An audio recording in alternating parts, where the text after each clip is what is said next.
I have got some key points that I want to raise, yeah? Because as you know, we will begin our final reply on Tuesday at 9 a.m. Although the time allotted is 2 days, I have a strange feeling it'll be slightly more than that, yeah? Maybe 3, hopefully not 4, but we think definitely almost is going to be beyond 2. Okay, now, first I want to tell you that I have given you some summary previously, but I want to touch on some points which I think you may be concerned about. Now, I do not know whether you are fully appraised of the facts that there was this issue.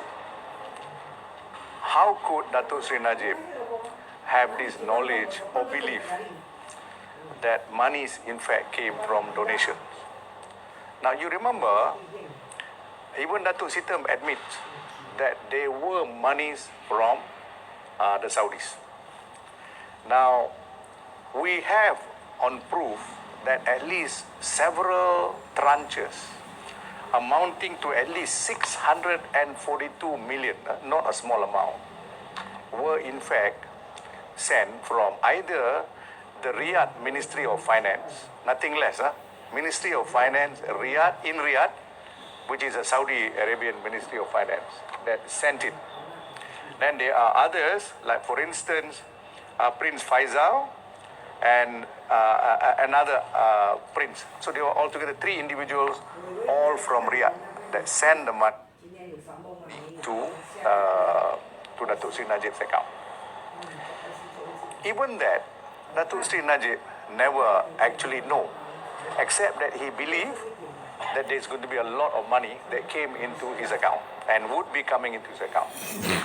It is for that reason the bank was alerted, Bank was alerted not only by the 4 letters from from Saudi Arabia, but also from Datuk Sri Najib's own letters, alerting Bank Negara and Bank that he was expecting. This is contemporaneous document. I mean, as the event was unfolding, the document was provided to the bank that he was expecting a lot of donation from Saudi Arabia. So this was stated even before the money came in, and then the money came in. Now, he also gave evidence, as you know, that there was this meeting with the Saudi king, the late Saudi king. Now, the defense, rather the prosecution, made a lot of issue pertaining to these witnesses that we call. They say, is it on the 11th or is it on the 13th onward, but in the same month? The difference is only 2 days. This event took place 10 years ago. If we wanted to fix the evidence will be perfect. The dates, we can ensure everybody say the same date, but we didn't tamper with the witnesses.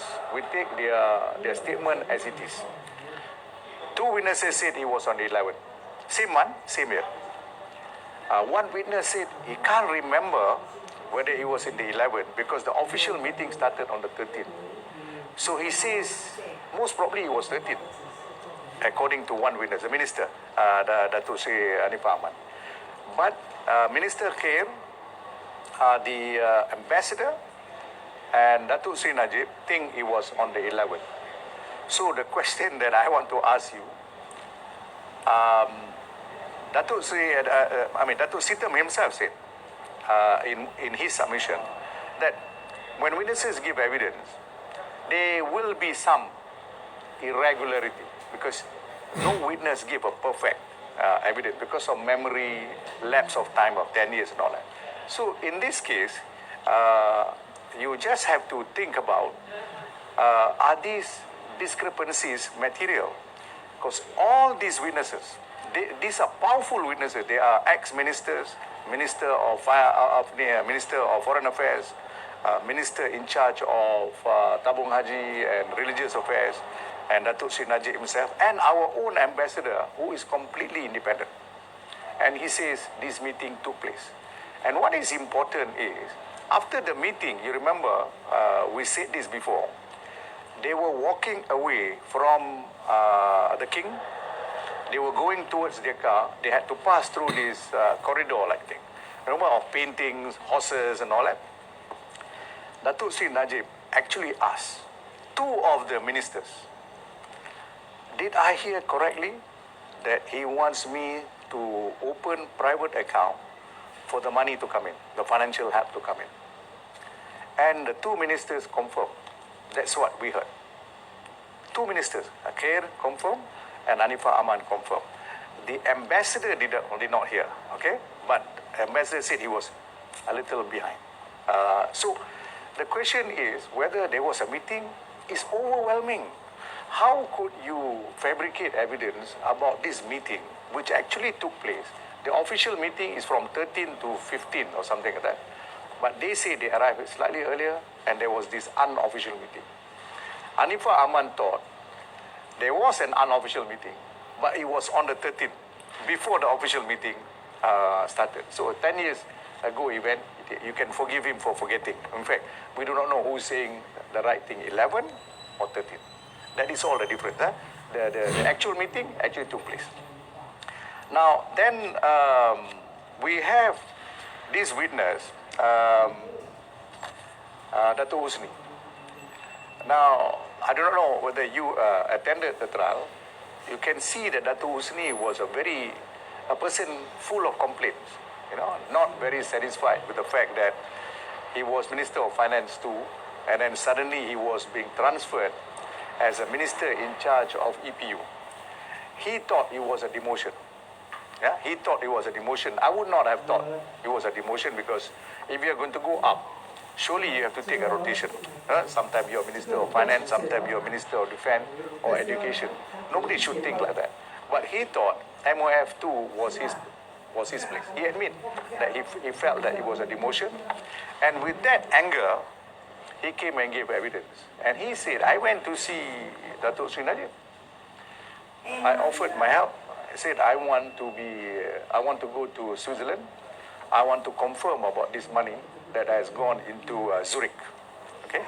When he approached the entire board of SRC, you remember Tan Sri Ismi have said, he said, I took the entire board. I went to the bank. We confirmed the money is there. The money, remember the first 2 billion, and there was another 2 billion that went to Hong Kong and all that. But he said the money that we sent was still there. The bank assured it to us. Now, that testimony came out from Tan Sri Ismi. I want to ask you this question.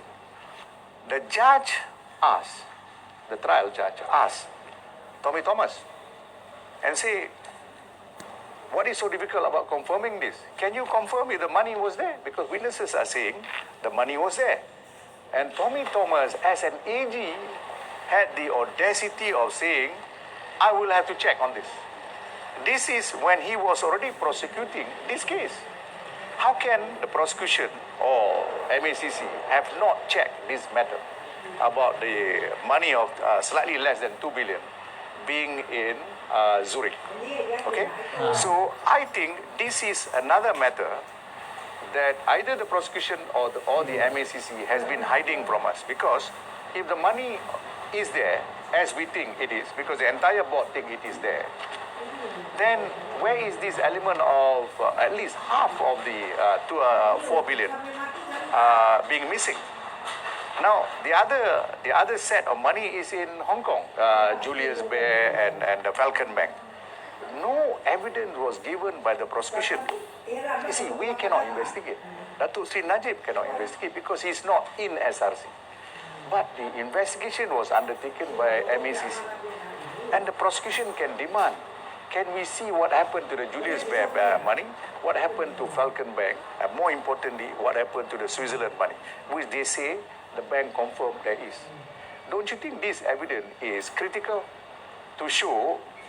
Why is it critical is You remember the 2 billion and the 2 billion came in, went out on the same day.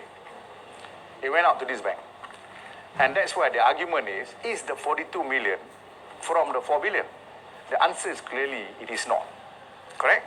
So, in order to ensure that that gap is closed, the prosecution should have investigated and tell us in the court that the money that went to Switzerland is still available. Here is the account.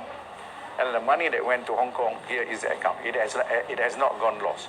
If it has gone lost, more reason, I think, the prosecution would have tendered that evidence. Why? Because it will hit Datuk Seri Najib harder. So we now wonder why they have not produced those evidence. And I suspect they do not produce those evidence because those 4 billion, at least most of it, is still intact in the 3 banks. Why it is frozen? You see, as an AG, Tan Sri Tommy Thomas, he would have easily been able to convince these banks, especially the Swiss one, because the money is from SRC, the money is from Kuwait. Why do you freeze it? It doesn't matter what happened in between about the 42 million. We're talking about SRC money. Why are you freezing my money? As an Attorney General, he could tell that to the Swiss authority. You have to unfreeze it and send it back to us. He could have gone to Hong Kong, confront Falcon Bank and Julius Baer with the same way that he could do it with Switzerland. None of this happened. So Husni came along after all this thing has been done. Husni, you can see from the personality of Husni, with the greatest of respect to him, the Malay will call him a bit lembab and lembek. He suggested that he goes to Switzerland. Now, in the context of what has happened already, do you think what Datuk Seri Najib said, you don't need to go, is unreasonable? And Husni make a song and dance out of it because he claimed because of his anger that he was transferred, he said that Datuk Seri Najib prevented him from finding out about the money. So if you interpret it in the context of what I say, that is not a truthful statement. Now, that is as far as Husni is concerned. Now, you remember this story about opening of, shifting of goalposts and whether you kick into your own goalpost. We are the one who pressured the prosecution and the MACC because we discovered that there were BlackBerry messengers that the Bank Negara has got and preserved. And Bank Negara, that was an officer I cross-examined, the same name as my son Farhan. You remember this guy Farhan, he said, I recorded it, I transferred it into another disk, and I gave it to the MACC. So that came out like that. So the prosecution was not very comfortable with the evidence coming out because they were hiding it. So we asked for those BlackBerry messengers to be given. They resisted. It was, I think, about 4 days of argument, and finally we got. The judge was, we pressured the judge, and the judge gave us the thing. And then when we received it, they took the whole, I think, 1 month to give us, more than that, more than 1 month to give us the BlackBerry messenger. I don't know what they did with it, but whatever we got, we knew why they didn't want to give it to us to begin with, because it shows that Nick Faisal was not communicating with the bank. Nick Faisal was the only person who is authorized to be the representative. They call it the mandate holder, to deal with the bank. The bank did not deal with Nick Faisal, and Nick Faisal was not communicating. And when we cross-examine the bank, and we say, hey, you did not communicate with Nick Faisal, but you were communicating with this character you call boss, you call brother, and you call our friend. And then we asked her, who is this person? Finally, Joanna, you confirm is Jolo. Okay? So, our defense become a lot better because we have said Datuk Sri Najib never communicated either himself or through Nick Faisal. You remember, if today I want to speak to my bank, assuming I have got, not much, let's say I've got 3 million, and I said, I'm close with my bank, and I said, I want to do some transfer and all that. Do you know that when you call your bank about accounts, your conversation is automatically recorded. And that has been happening for the last 20 years. Everybody knows that. So if Datuk Sri Najib called, it would have been recorded. Either BlackBerry Messenger or in the main system. That's what happened with Jolo. Jolo was not recorded on the main system. It is not the bank system. Can you believe it? This BlackBerry phone were given to the bank officers by Jolo. Given to them free. You know, it's like almost Hari Raya gift. Give to them, have it. You communicate only with using BlackBerry with me. You do not communicate with the official phone system or the system of the bank. This is Jolo instruction to the bank officers. Okay? So you just think about it. If everything is above board with Jolo and the bank, why do you do a secret communication on the BlackBerry? We are quite thankful to Bank Negara because they did a sudden raid, and that's how they found there is a BlackBerry Messenger put aside by the individuals, including Joanna Yu, and they got it, and it is from those BlackBerry Messenger.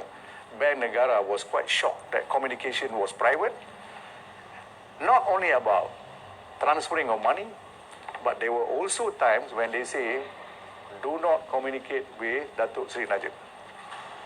You remember there was once by mistake, they sent a credit card account, or rather statement, to PMO. One of the officers, you see that sometimes God helped you in mysterious ways. The officer saw it, went to see Datuk Sri Najib, presumably. Datuk Sri Najib said, go and find out what it is. So the officer called up the bank, and the bank was alerted that, oh, Datuk Sri Najib came to know about this.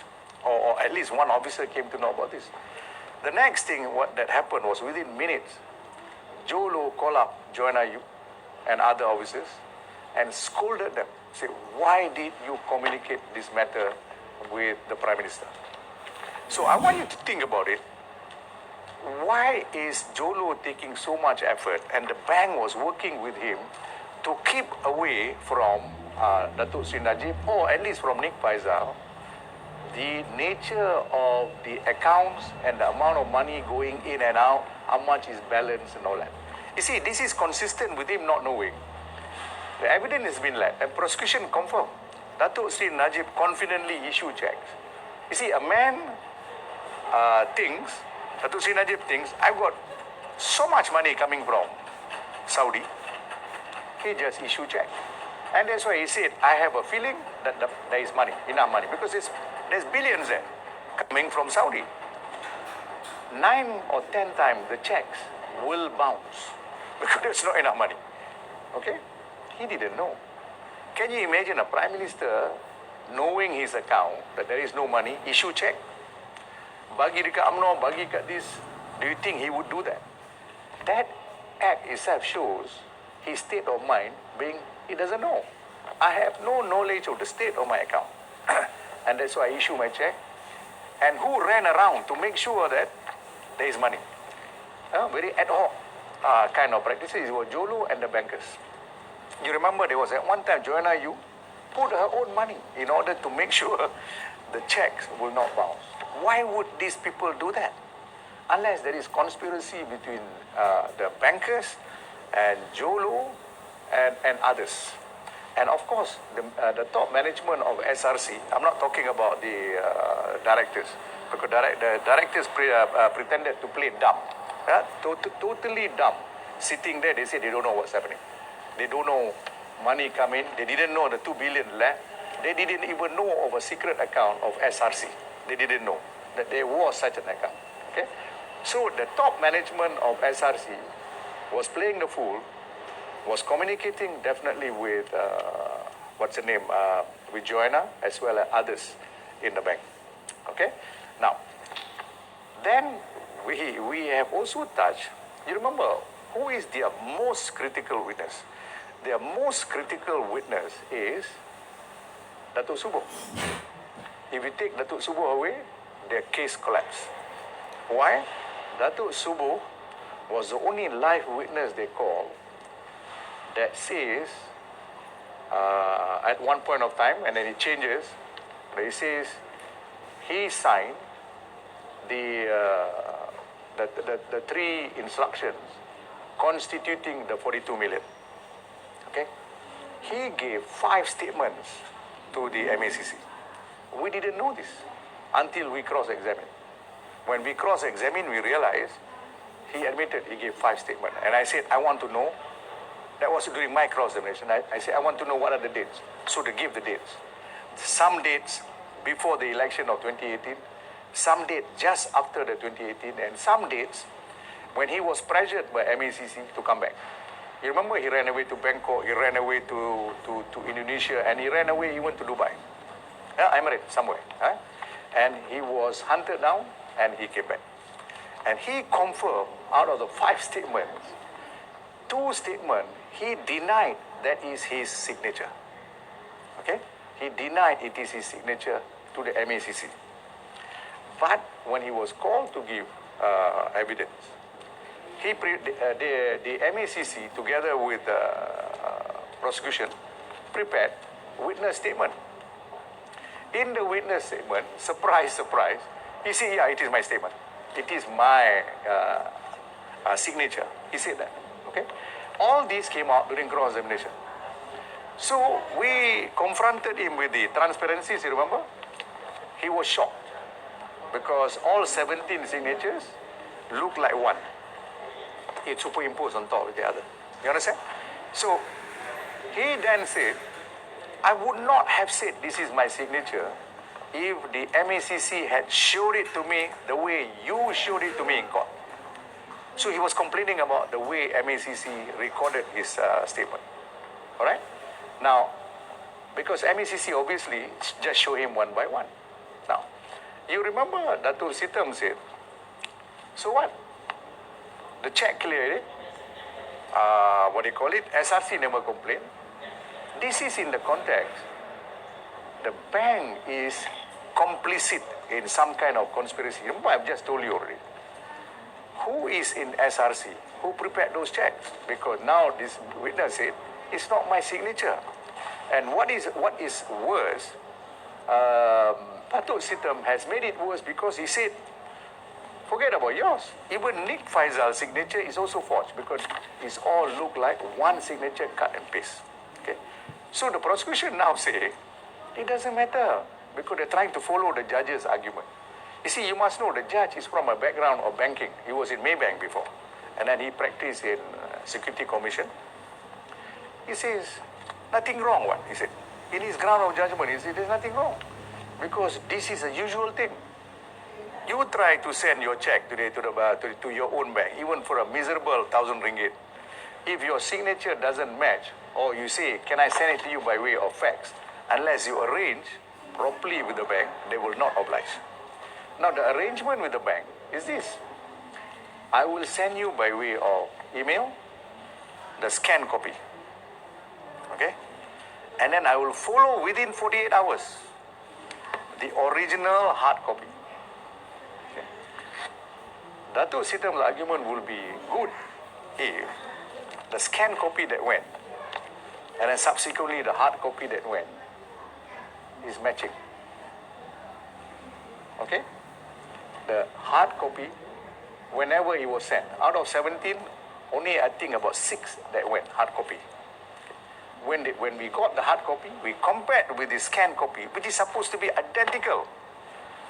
This document, the signature is different from the one they sent. The one that is scanned is Datuk Subo's signature, but he didn't sign it because they took it from cut and paste. But when the bank said, we want the hard copy, where is your hard copy? They were forced to forge with free hand on the hard copy. And when I showed Datuk Subo, he says, this is not mine. All the 7 that I showed, he said, this is not mine. You remember, I told the story of the signature being fat. He looked like a fat turkey.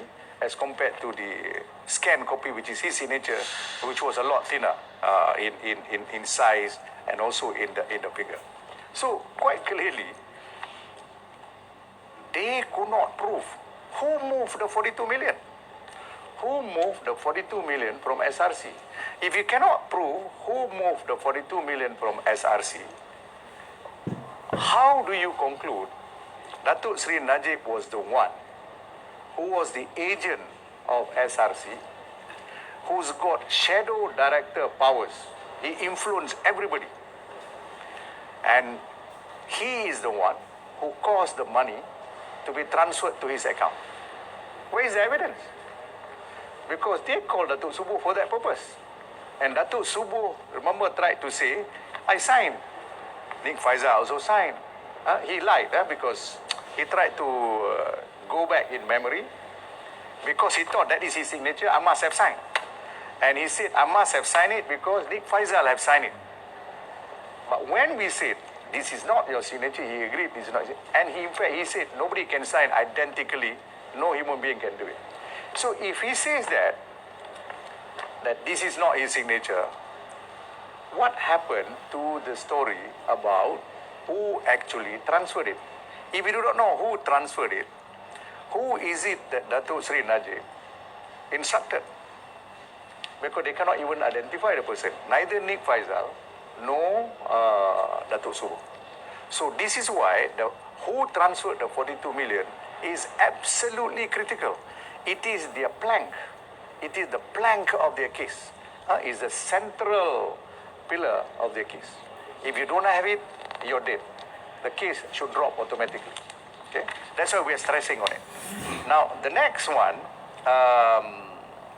they make a big hoo-ha about. We thought it is interesting, but before I move to the next, so you can see who moved the goalpost. Because from wanting to prove 42 million was signed by these two, they now say no need. Who cares who signed? The money went into your account. If money come into my account, let's say money come into my account from my own firm, Shafi & Co. Let's say I've got many partners. Partners never approve it. Money just came into my account. If you want to charge me for CBT of Shafi & Co., you have to prove that somehow or other I have knowledge that this money came. And you have to prove who sent it to me. Maybe I myself, because I am the principal of Shafi & Co. You have to show. None of this was shown. Okay? So, talking about we kick into our own goalpost is utter nonsense. Because we are still with the benefit that from a simple case of 42 million, Subuh and Nik Faizal signed. Now you say, no need the evidence.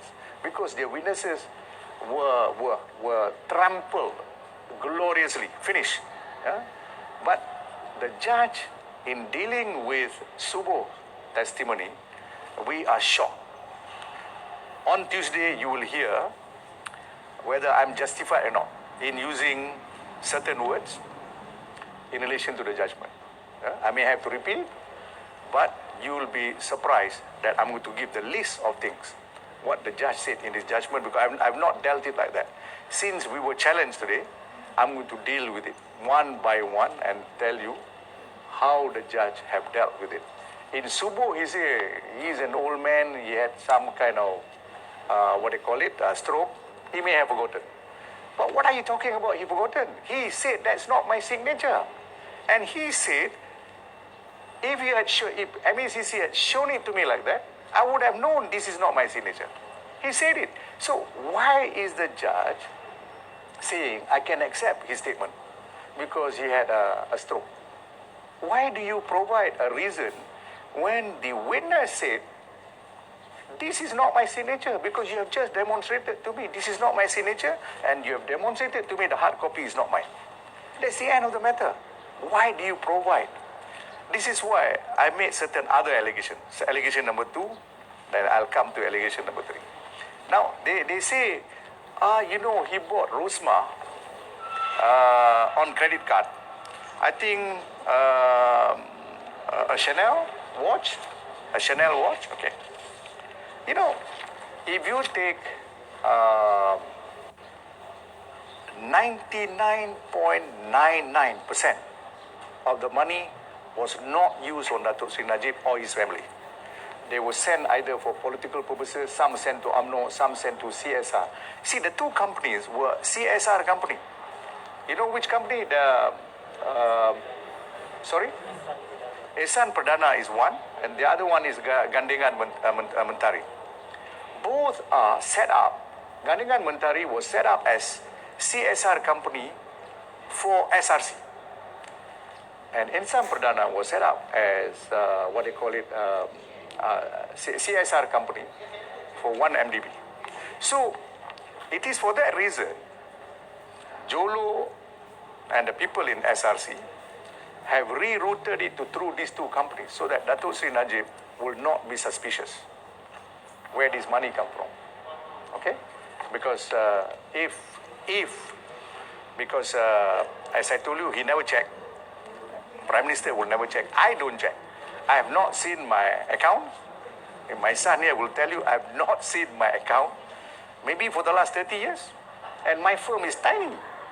There is no way I can check. I have to rely on my accountant. If my accountant play me out, I'm dead. Okay?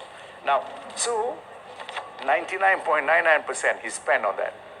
This so-called Chanel watch, he must have had no other alternative, buy that first using that particular credit card. So where is this element of bad intention? And also, he bought it for about what? I think a couple of $100,000 US, that watch.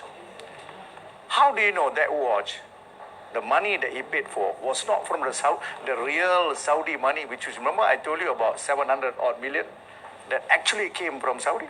How do you know that it is not from there? But he said, I have not used for my personal except for that, and the rest all have gone to CSR. And there is another interesting thing. This we will submit on Tuesday. You know, they make a big hoo-ha about, hey, why did he return the money? 620 million US. He returned the money after the election. He gave evidence, but the prosecution chose not to read it. He said,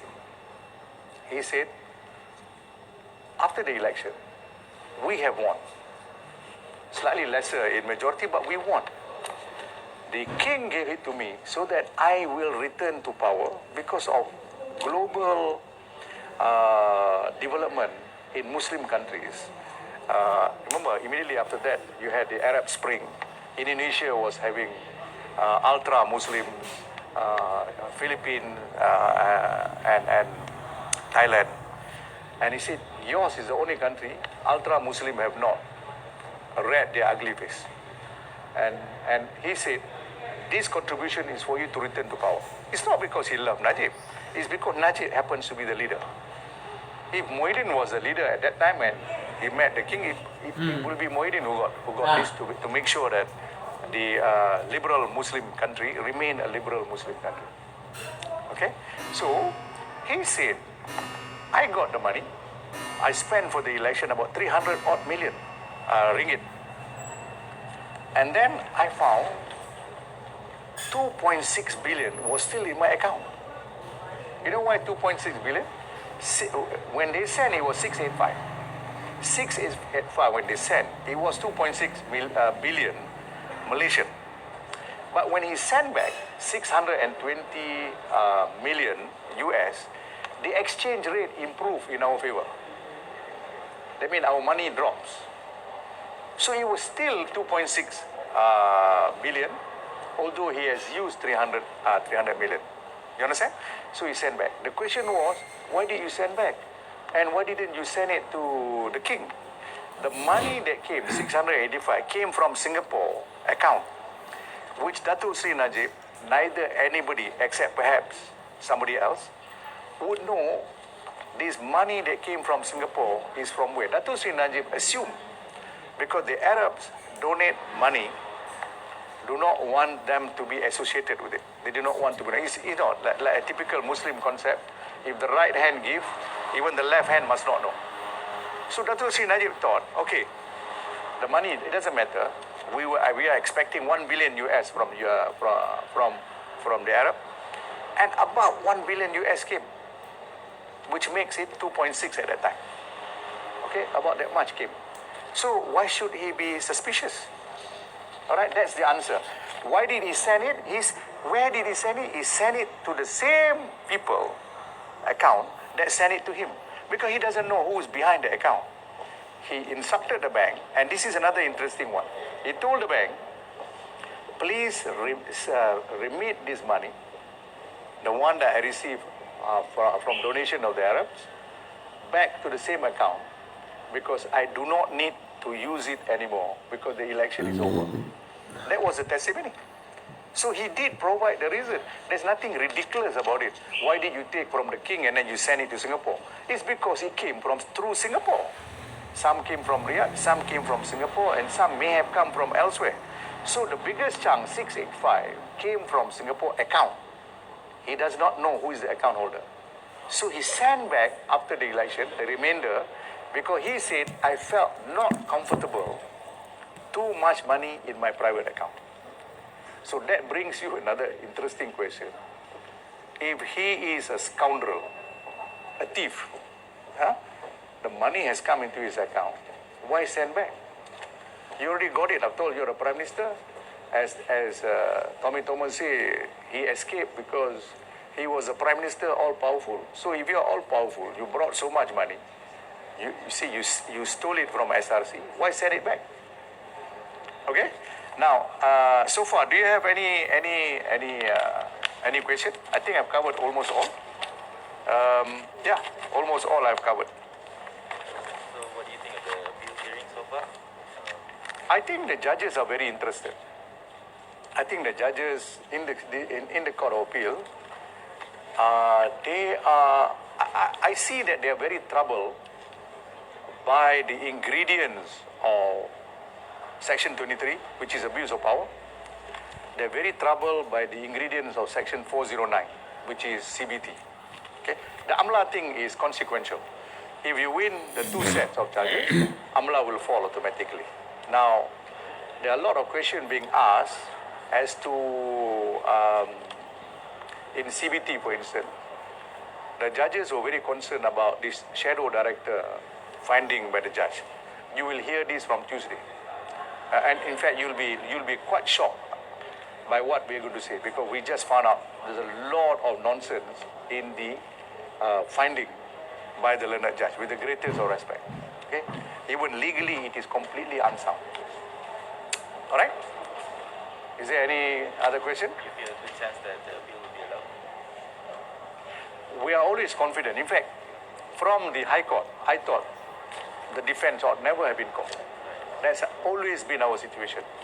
When the defense was called, I was shocked, but I thought maybe the judge want to play safe. Okay? But of course, the situation changed now, and I am as confident as I was in the High Court. But let's see. Okay? Anything else? That's it? Thank you.